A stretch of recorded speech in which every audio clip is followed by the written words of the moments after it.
Hey guys, Ollie here from Local Knowledge, and today I'm going to show you a rig that we use on the kite all the time. That rig is the Double Trouble rig, and it's a pretty simple rig. Fundamentally it is. Fishing it can be a little tricky at times given wind conditions or whatever, but I promise you it is a deadly presentation when you're kite fishing. So the Double Trouble rig's pretty simple. I made this very short just for illustration purposes. Typically, I want each one of these leads to be 3 to 4 feet long. This is a rig that you're gonna scale up or scale down depending on the size of the fish you're chasing. For this example, I kind of put together a rig that I would use for a 200-pound bluefin tuna, 150, something like that. And it consists of a few simple parts. First, I like a big ball bearing swivel, and I want something that's rated at 200 pounds or better. That's the top of the rig. Now, this rig again is short for illustration purposes, so I'm gonna take about 6 to 8 feet of leader.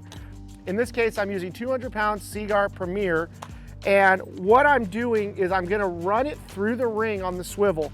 I'm gonna make both ends equal, and I'm gonna take the two ends from over here before the hooks are on and put a crimp. I'm gonna run that crimp all the way up to the top here until I have a loop. You could use a piece of chafe gear if you want. 200-pound test, I really don't worry about it too much away from the fish's mouth. So from that, you're gonna have now either if you use 6 feet, you're gonna have 2 3-foot leads. If you use 8 feet, you're gonna have 2 4-foot leads here.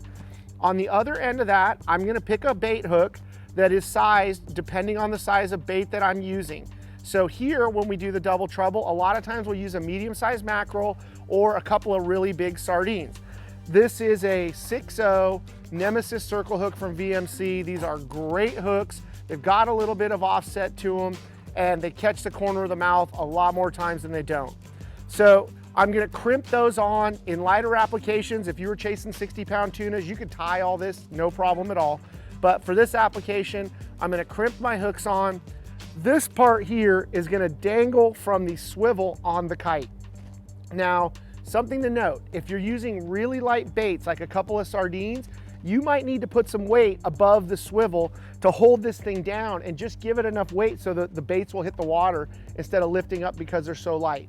Bigger baits like mackerels, down in Mexico we use caballito, anything like that, you're not gonna have those issues and you don't need the additional weight.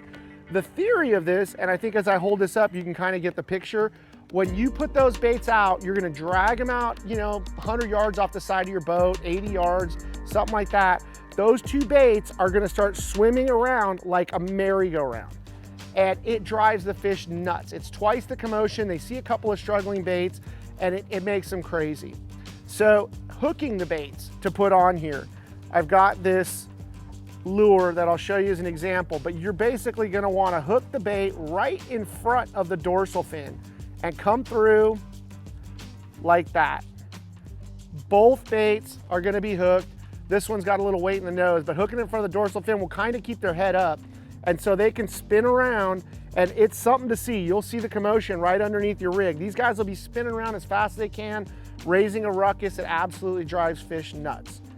Now, another tip on this is you're gonna wanna fish your reel in gear with almost full drag, like 3/4 drag. And the reason you wanna do that is when you get bit on a kite, any kite bait, you got your main line is running up to the clip and back to the boat, and that's a lot of slack in the water.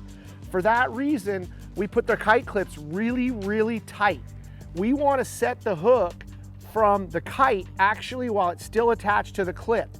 So you're gonna get that fish tight as fast as you possibly can. Wind, wind, wind, wind, wind. The kite line will come down, boom, the kite clip will pop. You take up all the slack and it's game on.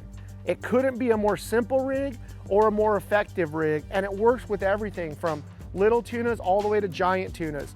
Another instance where we use this in Southern California is early in the season, we get really picky, medium-sized bluefin, and they don't want a flyer yet, they haven't settled in, they're just acting weird. This is my go-to rig. Couple of sardines, get it out away from the boat, and wait for the bite. And that's it. That's the Double Trouble rig. Works all over the world. It's very proven, very simple, and it's definitely a tool you should have in your toolbox. If you like this video, please take a second and subscribe to our channel, and also turn on notifications. These new videos will pop up. You'll be notified instantly. Thanks so much for watching. We really appreciate it.